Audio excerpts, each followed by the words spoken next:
Página de abertura. Do livro Fonte Viva, psicografado por Francisco Cândido Xavier pelo Espírito Emmanuel. Número da mensagem 159. Título: Na presença do amor. Aquele que ama seu irmão está na luz e nele não há escândalo. João, primeira epístola de João 2:10. Quem ama o próximo sabe, acima de tudo, compreender. E quem compreende sabe livrar os olhos e os ouvidos do veneno visco do escândalo, a fim de ajudar, ao invés de acusar ou de servir. É necessário trazer o coração sob a luz da verdadeira fraternidade, para conhecer que somos irmãos uns dos outros, filhos de um só Pai. Enquanto nos demoramos na escura fase do apego exclusivo a nós mesmos, encarceramo-nos no egoísmo e exigimos que os outros nos amem. Nesse passo infeliz, não sabemos querer senão a nós próprios, tomando os semelhantes por instrumentos de nossa satisfação. Mas, se realmente amamos o companheiro de caminho, a paisagem de vida se modifica, de vez que a claridade do amor nos banhará a visão. Ama, pois, e assim como a lama jamais ofende a luz, a ofensa não mais te alcançará.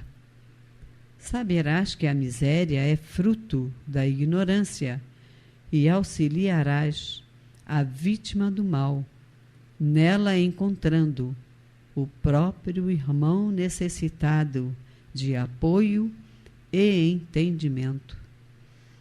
Aprenderás a ouvir sem revolta, ainda mesmo que o crime te procure os ouvidos, e cultivarás a ajuda ao adversário, ainda mesmo quando te vejas dilacerado, porque o perdão com esquecimento absoluto dos golpes recebidos surgirá espontâneo em teu espírito, assim como a tolerância aparece natural na fonte que acolhe no próprio seio as pedras que lhe atiraram. Ama e compreenderás. Compreende e servirás sempre, mas cada dia, porque então permanecerás sob a glória da agora, luz, a palestra. Inacessível a qualquer incursão das trevas. Irmãos, é muito bom estar aqui novamente com vocês, Emmanuel. nesse canal do Jefa da Ilha do Governador, onde a casa tem apresentado estudos doutrinários sobre temas contidos em 3 das obras fundamentais da doutrina, das obras básicas, que são o Livro dos Espíritos, o Livro dos Médiuns e o Evangelho segundo o Espiritismo. E dentro de cada obra, que são apresentadas alternadamente, nós estudamos de forma sequenciada os temas que elas contêm. E hoje nós estaremos conversando sobre o Evangelho segundo o Espiritismo, que é o 3º livro da codificação, onde Kardec aborda, como ele mesmo diz na introdução à obra, a parte dos evangelhos que se conservou inatacável por todas as vertentes filosóficas e ou religiosas. Kardec buscou reunir neste livro as partes dos evangelhos que podem compor um código de moral universal, um código divino de conduta, sob o qual podem reunir-se todos os cultos, como diz ele. Para isso, ele procurou abordar o ensino moral contido nos evangelhos, com exclusão dos atos comuns da vida de Jesus, dos milagres, das predições e das palavras que foram tomadas posteriormente para fundamento de dogmas religiosos. Partes essas que foram sempre e ainda são hoje objeto de controvérsias. Kardec e os espíritos codificadores bem sabiam o papel positivo que a doutrina espírita teria no progresso da humanidade. E daí a enorme importância do estabelecimento de um código moral que pudesse atingir a todos. Realmente, na resposta à pergunta 799 de O Livro dos Espíritos, os espíritos codificadores informam a Kardec que o espiritismo contribuiria para o progresso da humanidade através da destruição do materialismo, fazendo com que os homens compreendessem onde estava e está o seu verdadeiro interesse, ao revelar a vida futura e a imortalidade da alma. E a destruição do materialismo se fundamenta justamente na compreensão dos princípios doutrinários do Espiritismo, os quais, por estarem na natureza, passam inevitavelmente a ser crença geral, ocupando lugar entre os conhecimentos humanos. A moralidade que decorre desses princípios, portanto, tem origem natural. Deus inscreveu suas leis nas nossas consciências, como nos ensinam os Espíritos. E assim, um código moral não surge do nada e nem é herdado exclusivamente de elementos culturais ou de crenças religiosas e filosóficas. O senso moral decorre das experiências vividas pelo homem em sociedade, em um processo de lapidação daquilo que já existia embrionariamente em sua natureza íntima. E este importantíssimo terceiro livro da codificação aborda exatamente os ensinamentos evangélicos e sua aplicação às diversas situações da vida. É por isso mesmo obra de imenso valor para nós. Indo ao que nos cabe refletir hoje. Nós estamos estudando, como já falamos, o Evangelho segundo o Espiritismo, no seu capítulo 11, onde Kardec aborda um tema por demais importante para o espírito terreno, diante de sua evidente inferioridade. O título do capítulo 11 é Amar o próximo como a si mesmo. Trata-se, portanto, em linhas gerais, da base de sustentação da caridade.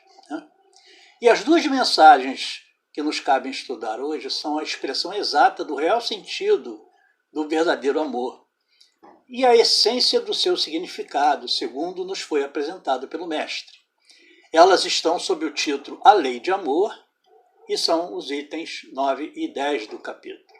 Vamos a elas. A primeira mensagem é do espírito Fenelon, recebida em Bordeaux em 1861.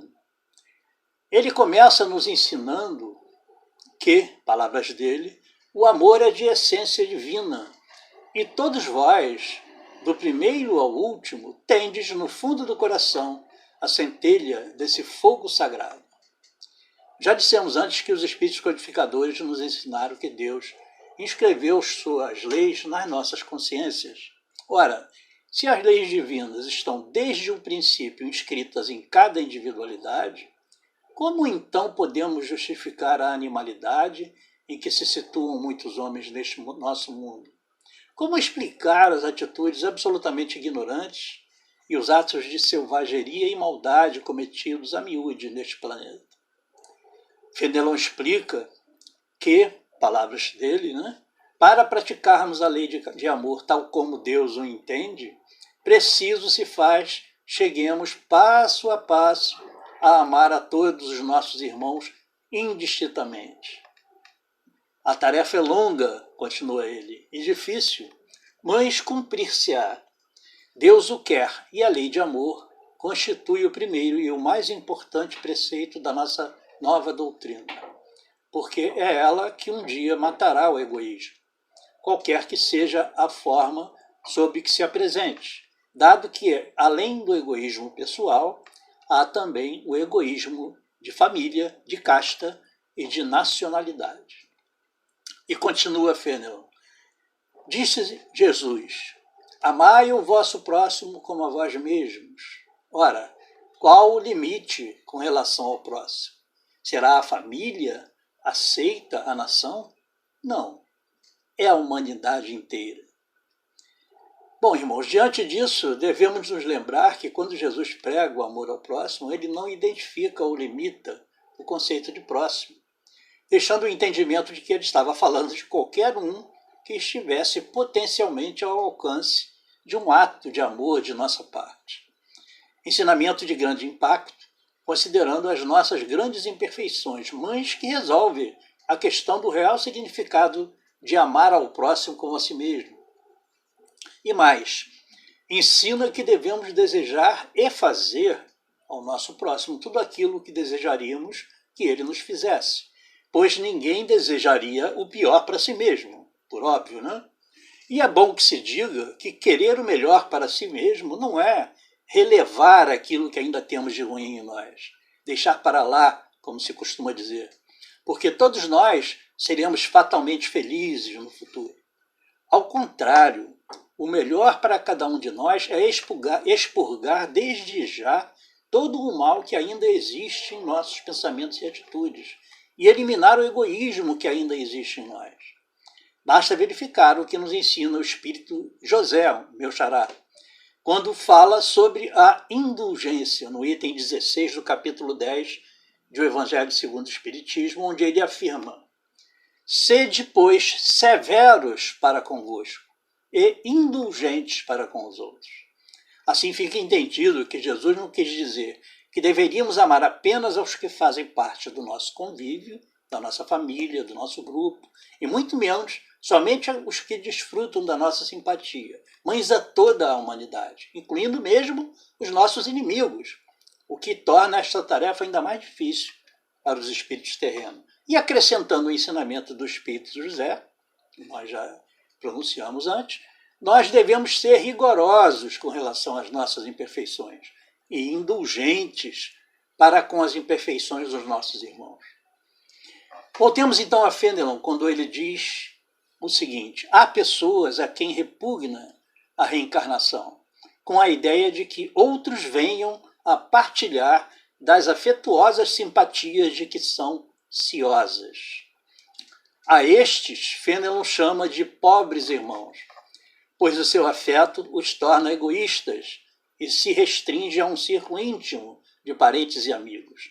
E ele diz mais: trata-se de uma espécie de amor que não extrapola os muros da convivência familiar ou afetiva, confirmando-se como um amor egoísta, portanto, em oposição ao amor pregado por Jesus, que era um amor incondicional, extensivo até aos inimigos, como já adiantamos atrás.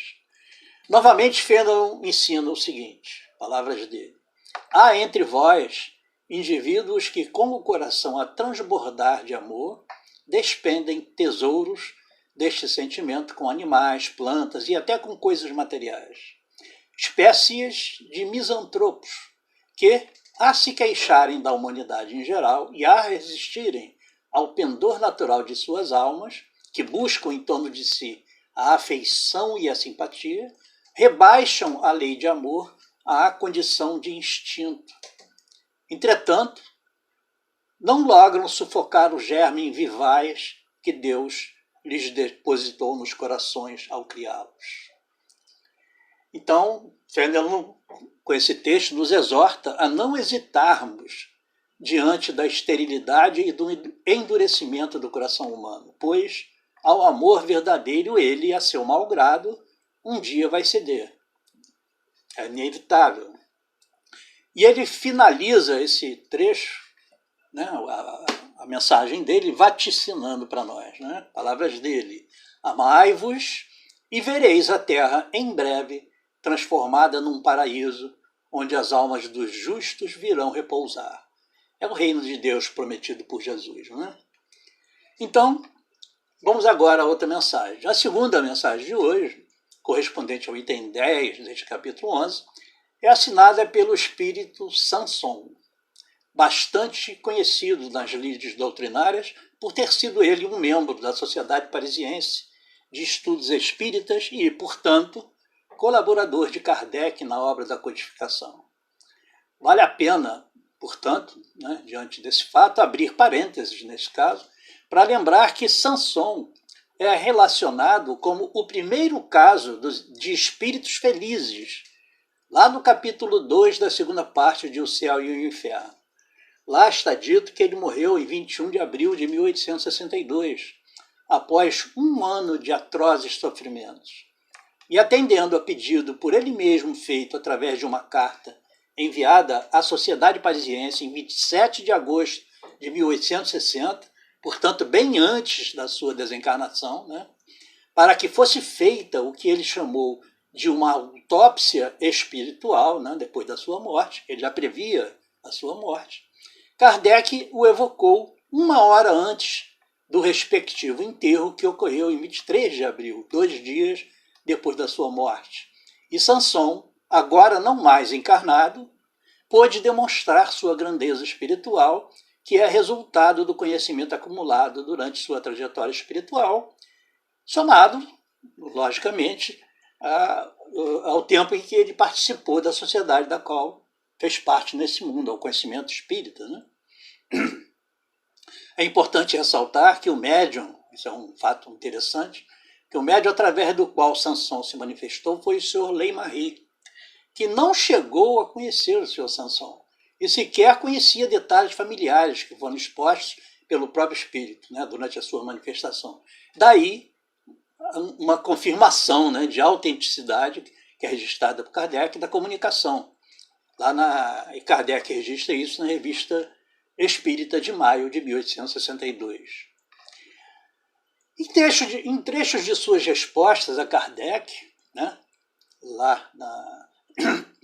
quando Kardec evoca o espírito Sanson, o espírito informou ter recobrado a lucidez após 8 horas do seu desencarne, o que confirma a sua elevação espiritual. E mais adiante ele afirma literalmente, vamos com as palavras dele, estarei sempre ao vosso lado, para vos proteger e sustentar, a fim de pregardes a caridade e a abnegação, que foram os guias da minha vida.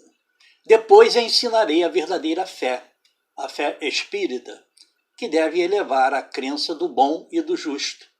Estou forte, robusto, em uma palavra, transformado. As mensagens de Sanson, introduzidas em O Evangelho segundo o Espiritismo, tratam realmente do tema que ele prometeu, ele iria tratar, iria ensinar. A primeira delas está no capítulo 5, item 21, que tem o título Perda de Pessoas Amadas, Mortes Prematuras. E a segunda, este item 10, de que nós vamos passar agora a falar. Sanson começa a sua mensagem demonstrando sua humildade, ao não assumir a autoria do primeiro ensinamento por ele proferido, como espírito, atribuindo aos espíritos então presentes, que foi o seguinte: amai muito a fim de serdes amados. E em seguida, mais adiante, pondo em prática esse sábio conselho, elevar-vos-eis de tal modo acima da matéria que vos espiritualizareis antes de deixardes o invólucro terrestre. E Sanson define em seguida o amor com palavras muito profundas. Vamos ouvir com as palavras literais dele. Amar, no sentido profundo do termo, é o homem ser leal, probo, consciencioso, para fazer aos outros o que queira que estes lhe façam. É procurar em torno de si o sentido íntimo de todas as dores que acabrunham seus irmãos, para suavizá-las. É considerar como sua a grande família humana, porque essa família todos a encontrareis, dentro de certo período, em mundos mais adiantados. E os espíritos que a compõem são, como vós, filhos de Deus, destinados a se elevarem ao infinito. Assim, não podeis recusar aos vossos irmãos o que Deus liberalmente vos outorgou, porquanto, de vosso lado, muito vos alegraria que vossos irmãos vos dessem aquilo de que necessitais. Não é mesmo? Esse não é mesmo foi meu, né? E ele acentua, né, que o Espiritismo, né, apesar da sua ainda relativamente curta existência, já influencia as pessoas que o estudam e compreendem, e, sobretudo, as que realizam suas obras e tomam suas decisões seguindo seus ensinamentos, quando ele diz o seguinte: hoje, quando o movimento espírita há dado tão grande passo, veja com que rapidez as ideias de justiça e de inovação constantes nos ditados espíritas são aceitas pela parte mediana do mundo inteligente. É claro que ainda é cedo para que a humanidade terrena possa considerar como implantado o reino de paz e harmonia que Jesus nos sinalizou e que nós, os espíritas, sabemos com certeza que virá, e consolidará a fraternidade universal, considerando todas as criaturas, independentemente de suas condições morais atuais. O trabalho do espírito, pela sua elevação, é árduo, meus irmãos. Nós sabemos disso, a doutrina nos ensina, mas também sabemos que ele é permanente e, portanto, ninguém ficará no esquecimento. Todos seremos felizes no futuro que nos aguarda, como ensinam todos os espíritos, e o mestre deixou registrado nas suas parábolas e nos seus ensinamentos mais claros, mais objetivos. Que Deus nos abençoe a todos, graças a Deus.